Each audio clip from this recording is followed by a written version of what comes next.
जय श्री कृष्ण। परमपिता परमात्मा की कृपा से आप सभी लोग अच्छे होंगे। अभी हाल ही में मैंने बागेश्वर धाम के जो धीरेन्द्र कृष्ण शास्त्री हैं उनके ऊपर मैंने एक दो वीडियोस बनाई थी, तो कुछ लोग मेरे को पर्सनली ट्रोल करने लग गए, व्हाट्सएप आदि पे मैसेज करने लग गए। जो आपको स्क्रीन पे दिखाई दे रहा होगा कि आचार्य जी आप एक ब्राह्मण होकर दूसरे ब्राह्मण को कटाक्ष कर रहे हैं, तो ये ठीक नहीं है। तो देखो, मेरा आप सभी से कहना, ऐसे कई लोगों ने मुझे मैसेज किया, जितने भी लोग हैं। देखो, मैं ब्राह्मण हूँ, इसका मतलब ये नहीं है कि मैं गलत चीज़ का समर्थन करूँगा। एक ब्राह्मण का उद्देश्य क्या होता है कि समाज में किसी भी प्रकार की गलत चीज़, किसी भी प्रकार की भ्रांति, धर्म के नाम पे किसी भी प्रकार का धंधा न चल सके, एक ब्राह्मण का ये कार्य होता है। और मैं इस कार्य को अपनी जिम्मेदारी से कर रहा हूँ। मैं पहले एक परंपरा हुआ करती थी, जानते क्या, कुल गुरु की।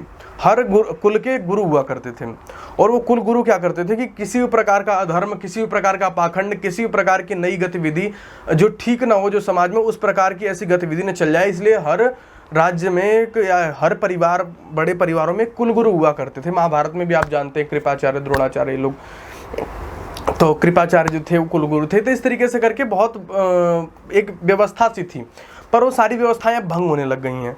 अब रही बात कि ब्राह्मण होकर के एक ब्राह्मण का कटाक्ष करते हैं। देखिए, मैं आपको पहले बताया था, ब्राह्मण किसे कहते हैं? जन्म से कोई ब्राह्मण नहीं होता है, ब्राह्मण अपने कर्म से होते हैं। पैदा तो सारे लोग शूद्र होते हैं, गुण रहित पैदा होते हैं, लेकिन यहाँ पे आके अपना डेवलपमेंट करते हैं, अपने आप को विकसित करते हैं। जो अपने आप को पठन पाठन में, जो आपको ज्ञान, अध्यात्म, धर्म में, विद्वता में अपने आप को विकसित कर पाता है, वो ब्राह्मण कहलाता है। जो देश की रक्षा करता है, जैसे हमारी आर्मी, सेना है, पुलिस, ये लोग कौन है? ये लोग क्षत्रिय लोग हैं, जो इस देश की रक्षा कर रहे हैं, इस देश की शत्रुओं से रक्षा कर रहे हैं। कल को ये ना हो तो इस देश में रहना बड़ा मुश्किल हो जाएगा। उसके बाद तीसरे नंबर पे आते हैं वैश्य लोग। वैश्य कौन होते हैं? जो सारी राशन आदि की व्यवस्था करते हैं, जो पेट की, कहूँ की पूर्ति के लिए लगे हुए हैं, जो व्यापारीकरण, व्यापार में लगे हुए, बिजनेस में लगे हुए हैं, ऐसे लोगों को वैश्य कहते हैं। शूद्र कौन होता है? पैदा कोई शूद्र नहीं होता, पैदा तो सब शूद्र होते हैं। शूद्र कौन होता है? जो पढ़ाने से भी न पढ़ सके, जो व्यापार कराने से भी न कर सके, जो पेट पाल, जो सीमा पे भी बंदूकें गोलियां न चला सके, जिसका शरीर बिल्कुल कमजोर है, जो बीमारियों से पीड़ित है, उसको एक शूद्र का नाम दे दिया कि वो सेवा का कार्य करेगा। ऐसा नहीं कि उसे नीचा दिखा दिया गया।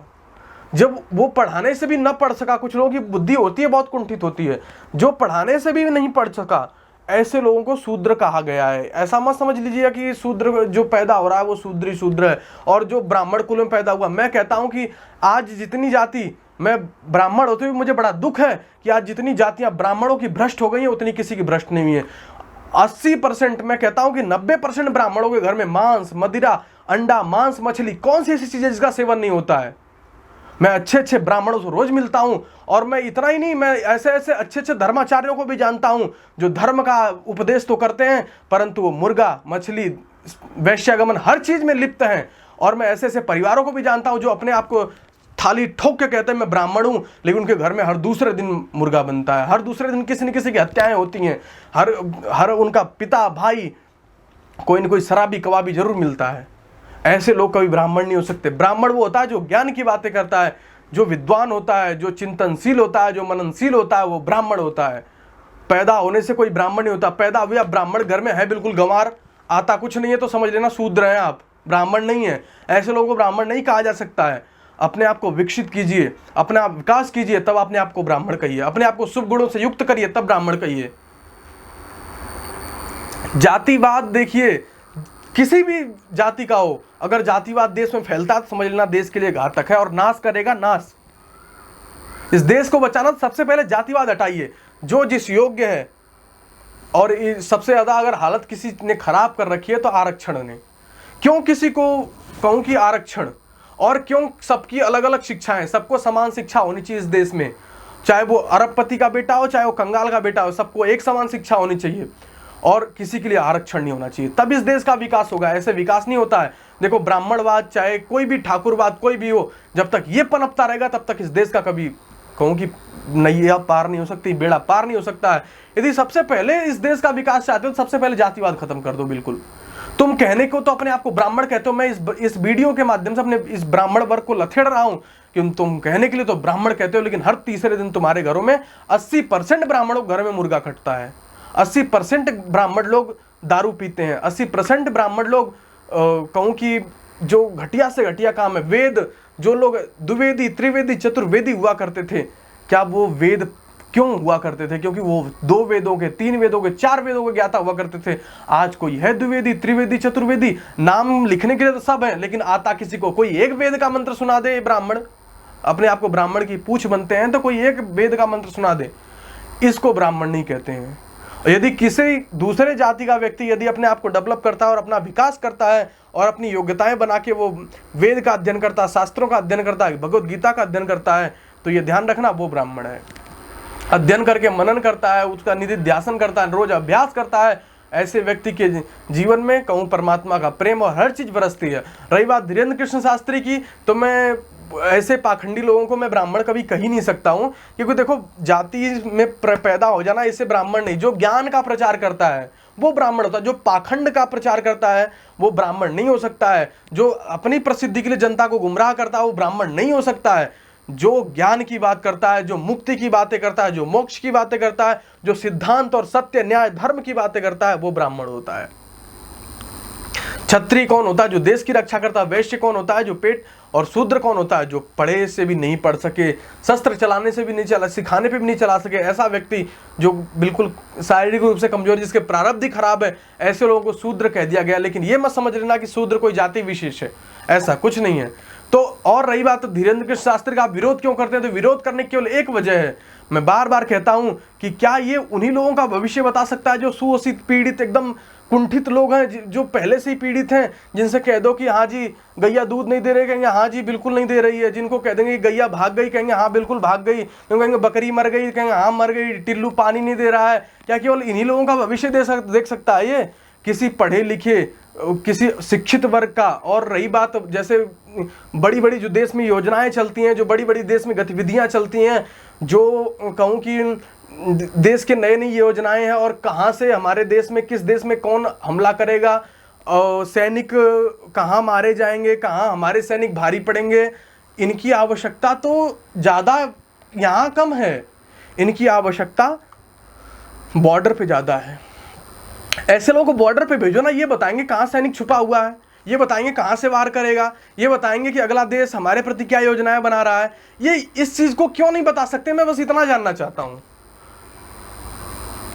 यहाँ बाढ़ आ जाती है, यहाँ भूकंप आ जाता है, इसी देश में लाखों लोग तबाह हो जाते हैं, मर जाते हैं, रोज एक्सीडेंट्स हो रहा है, और कभी कहीं घर गिर गया किसी का, और बड़ी बड़ी चीज़ें कहूँ कि देश में इतनी अनेकानेक हानियाँ हो जा रही हैं। क्यों नहीं गायों को एक, देखो एक गायों के लिए एक रोग चला है ना, बता दे बाबा कि क्यों आया, कब आया, और क्या दवा है, और कब जाएगा, मान जाऊंगा इसको।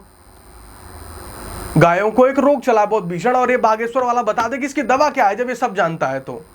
और ये बता दे इतने तारीख को चला जाएगा। ये चीजें क्यों नहीं बताता? खाली दुखिया, पीड़ित, शोषित आदमी का ही भविष्य जान सकता है ये, किसी पढ़े लिखे, किसी समृद्ध व्यक्ति का भविष्य नहीं बता सकता है ये ढोंग और पाखंड है आपको गुमराह करने के लिए। इस चीज को समझो, एक बहुत बड़ी साजिश है, और यदि इस साजिश को समझोगे नहीं तो मारे जाओगे।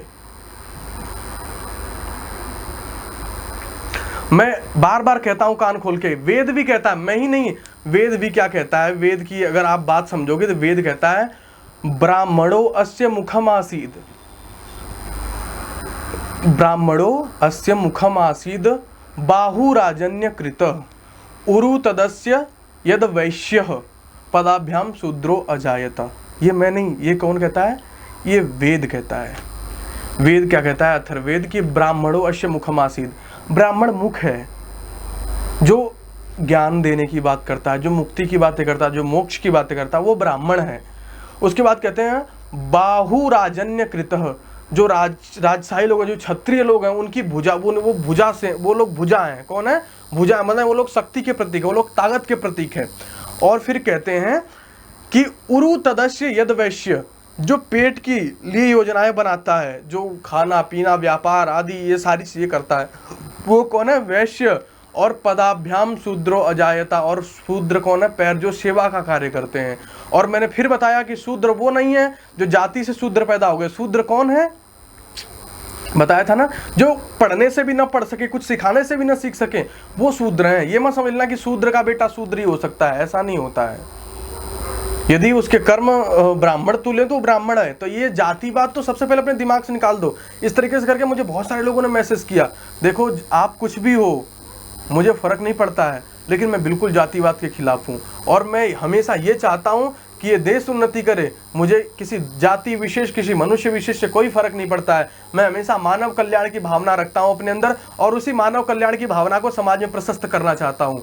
और मैं इतना ही कहूँगा कि आप लोग इस चीज़ में मेरा सहयोग करें और सच्चाई को समझने का प्रयास करें। अंधविश्वास और पाखंड आपके जीवन का नाश करेंगे, इससे ज़्यादा और कुछ नहीं कर सकेंगे। इसलिए जीवन की गहराइयों को समझो और अपने आप को इतना विकसित करो कि ऐसे पाखंडी लोगों को आपका कुछ ना बिगाड़ सके, ऐसे जातिवाद के बंधनों को आप तोड़ते हुए चले जाएं, और ऐसे धूर्त और पाखंडी लोगों का लोग आपका बाल विवाह का न कर सके। आप ज्ञान से जुड़े, आप सत्य से जुड़े, आप मोक्ष से जुड़े, आप मुक्ति से जुड़े, आप यम, नियम, आसन, प्राणायाम, प्रत्याहार, ध्यान, धारणा, समाधि, इन चीज़ों से आप जुड़े, आप शौच, संतोष, इन चीज़ों से जुड़े। आप कहाँ फंसे पड़े हो? क्यों नहीं बाहर निकलते इन चीज़ों से? उन चीज़ों से बाहर निकलो और देखो कि सत्य का रास्ता क्या है, धर्म का रास्ता क्या है। उस रास्ते पे चलो और अपने समाज और अपने परिवार और अपने आसपास रहने वाले सभी लोगों का जीवन प्रशस्त करो, जिससे सभी का कल्याण होगा और इस मानव जाति का कल्याण होगा, इस देश का कल्याण होगा। ब्राह्मणवाद, क्षत्रियवाद, वैश्यवाद इस देश में नहीं रहना चाहिए। ठाकुर, पंडित, ब्राह्मण, ये कुछ नहीं होना चाहिए। होना क्या चाहिए? सब मानव हैं, जिसके कर्म जैसे हैं वो उस तरीके से अपना जीवन जी रहा है। और भारत की कुछ नीतियां इतनी गंदी हैं जिस पे मैं शर्मिंदा हूं। इस पे मैं आगे वीडियो, जैसे आरक्षण को लेकर मैंने कहा, समान शिक्षा को लेकर मैंने कहा, मैं चाहता हूं कि इस देश का रईस से रईस का बच्चा, और कहूँ एक गरीब का भी बच्चा, एक गरीब का बच्चा गरीब पैदा हुआ, क्या इसलिए उसे शिक्षा नहीं मिलनी चाहिए? ये कोई, कहूँ कि ये कोई नियम और ये कोई संविधान नहीं है। चीज़ों में परिवर्तन आना चाहिए और प्रयास हम करेंगे कि चीज़ों में परिवर्तन आए। एक राजशाही बच्चा और एक छोटे स्तर का बच्चा भी एक स्कूल में पढ़ सके, ऐसी मेरी इच्छा है, और परमात्मा मेरी इच्छाओं को पूर्ण भी करेगा। आशा और विश्वास है कि आप लोग अपना प्रेम बनाए रखेंगे। इतना ही कह के मैं अपनी वाणी को विराम देता हूँ, और अपने जीवन को शुद्ध और पवित्र करते चलिए। जय श्री कृष्ण।